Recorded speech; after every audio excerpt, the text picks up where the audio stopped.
नमस्कार। मैं डॉक्टर यशोदा मेहरा, सहायक आचार्य हिंदी, राजकीय कला कन्या महाविद्यालय कोटा। आज हम आचार्य केशव दास की संवाद योजना पर चर्चा करेंगे। लेकिन संवाद योजना पर चर्चा करने से पूर्व हम आचार्य केशव दास के सामान्य परिचय पर दृष्टि डालेंगे।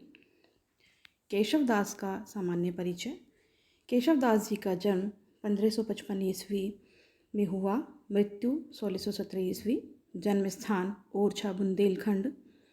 वे रीतिकाल के प्रवर्तक, आचार्य और महाकवि के रूप में जाने जाते हैं। उनकी प्रमुख रचनाएं रसिक प्रिया, कवि प्रिया, रामचंद्रिका, रतन बावनी, विज्ञान गीता, जहांगीर जस चंद्रिका, वीर सिंह देवचरित आदि हैं। केशव दास जी की ख्याति का प्रमुख आधार उनकी रचना रामचंद्रिका है, जो अपनी संवाद कला के लिए हिंदी साहित्य जगत में अपना एक अन्यतम स्थान रखती है। केशव दास जी की संवाद योजना की जब हम बात करते हैं तो उससे पहले बात यह आती है कि संवाद का तात्पर्य क्या है। संवाद का सामान्य अर्थ वार्तालाप है। दो या दो से अधिक व्यक्तियों के मध्य हुई बातचीत को संवाद की संज्ञा से अभिहित किया जाता है। और वैसे तो संवाद या कथोपकथन नाटक का एक मुख्य तत्व माना जाता है, परंतु जब कोई कवि कविता में संवादों का प्रयोग करता है तो उससे कविता में नाटकीयता आ जाने से उसमें अतिरिक्त आकर्षण आ जाता है और उसका प्रभाव व्यापक हो जाता है। अगर हम केशव दास जी की संवाद योजना की बात करते हैं तो उनकी संवाद योजना की कुछ प्रमुख विशेषताएं उभर कर सामने आती हैं, जिनमें पहली है संक्षिप्तता। केशव दास जी के जो संवाद हैं वह अत्यंत ही संक्षिप्त और सरल हैं। उनमें लंबे लंबे संवाद हमें देखने को नहीं मिलते और ना ही उनमें किसी प्रकार की नीरसता हमें देखने को मिलती है, क्योंकि संवाद संक्षिप्त हैं, छोटे हैं, इसलिए आकर्षक और रुचिपूर्ण बन पड़े हैं।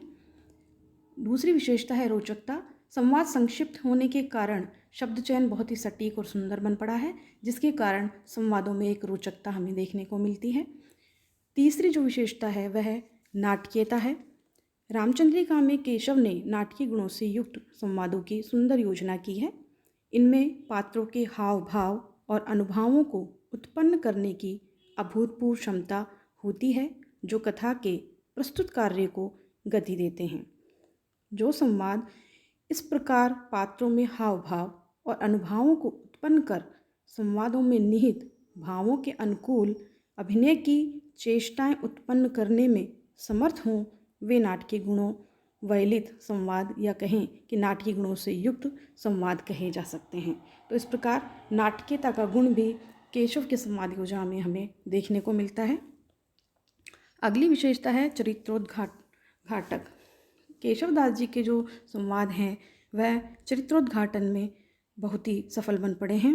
उनमें चरित्रोद्घाटन करने की एक अभूतपूर्व क्षमता हमें देखने को मिलती है। वे प्रत्यक्ष एवं अप्रत्यक्ष दोनों रूपों में ही चरित्रगत विशेषताओं का उद्घाटन करने में पूर्ण सक्षम दिखाई देते हैं। अगली जो विशेषता है वह व्यंग्यात्मकता। केशव दास जी की जो संवाद योजना है व्यंग से परिपूर्ण है। उसमें हमें वाग्वैदग्ध्य एवं व्यंग का रोचक पुट दिखाई देता है, जिसके कारण उनके संवाद बहुत ही रोचक और नाटकीय भी बन पड़े हैं। अगली विशेषता है कथाक्रम को अग्रसित करने वाली। उनके जो केशव दास जी की जो संवाद योजना है वह इस प्रकार से नियोजित की गई है कि जो घटनाओं को पूर्वापर संबंध बताने के आधार पर वो श्रृंखलाबद्ध करते हैं। घटनाएं इस प्रकार से, या कहें कि संवाद जो है इस प्रकार से कथाक्रम को ध्यान में रखते हुए लिखे गए हैं कि वे कथानक को गति देने में सफल होते हैं और घटनाओं का पूर्वापर उनमें संबंध हमें देखने को मिलता है। तो इस प्रकार के जो संवादों की जो रचना केशवदास जी ने की है वह कथाक्रम को आगे बढ़ाने में सहायक है। एक अन्य विशेषता उनके संवादों की है प्रत्युत्पन्नमतित्व के गुण से युक्त। केशव की संवाद योजना में प्रत्युत्पन्नमतित्व का एक विशिष्ट गुण हमें देखने को मिलता है। केशव के लगभग सभी पात्रों में ये गुण हमें दिखाई देता है। प्रश्नोत्तर का क्रम कुछ लाघवता लिए होता है, कि उस वार्तालाप को सुनकर अपार आनंद की अनुभूति होती है। तो इस प्रकार से केशवदास जी की जो संवाद योजना है उसकी कुछ विशिष्ट विशेषताएं हैं और इन समस्त विशेषताओं को हम एक उदाहरण के रूप में यहाँ प्रस्तुत कर सकते हैं, देख सकते हैं। प्रस्तुत पद जो है वो हनुमान रावण संवाद से लिया गया है। इसमें हनुमान और रावण का संवाद चित्रित किया गया है। रे कपि कौन तू अच्छ को घातक, दूत बलि रघुनंदन जू को रघुनंदन रे त्रिशिरा खर दूषण दूषण भूषण भूको, सागर कैसे तरियो जैसे गोपद, काज कहा सिय चोरही देखो कैसे बंधायो, जो सुंदरी तेरी दुई दृग सोवत पातक लेखो। प्रस्तुत जो पंक्तियां हैं वो केशवदास द्वारा रचित रामचंद्रिका के सुंदर कांड के हनुमान रावण संवाद से ली गई हैं।